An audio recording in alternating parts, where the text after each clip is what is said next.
Kalaboso ang hepe ng CIDG Pampanga at 6 na iba pa dahil sa pagkakasangkot umano sa mga iligal na aktibidad tulad ng armas at droga.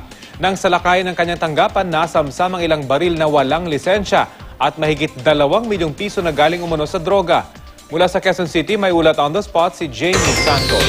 Jamie? Rafi, nagsagawa ng press conference ang CIDG dito sa Camp Crame kaugnay sa pagkakahuli sa hepe ng CIDG Pampanga at 6 na civilian agents.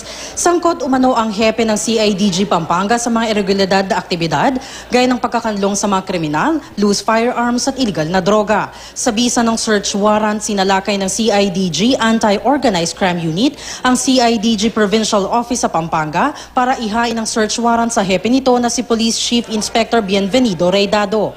May nagtip umano sa kanila na sangkot sa irregularidad sa anti-drug operation ng ilang tauhan nila, nagkakanlong ng mga kriminal at gumagamit ng civilian agent na nagdadala ng loose firearms. Sinabi ni CIDG Director Chief Superintendent Benjamin Magalong na bahagi ito ng kanilang paglilinis sa kanilang hanay mula sa mga ganitong uri ng gawain.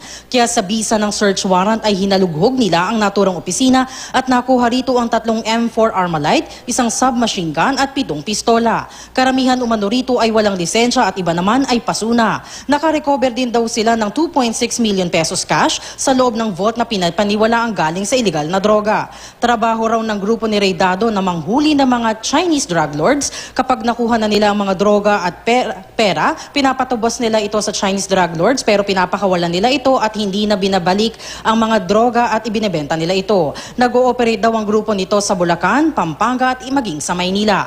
Matibay daw ang kaso nila laban sa head ng CIDG Pampanga at kasabwat nito. Kasalukuyan ang nakadetene dito sa CIDG sina Reydado at ang civilian agents. At yan ang latest mula dito sa Camp Crame. Balik sa Rafi. Maraming salamat, Jamie Santos.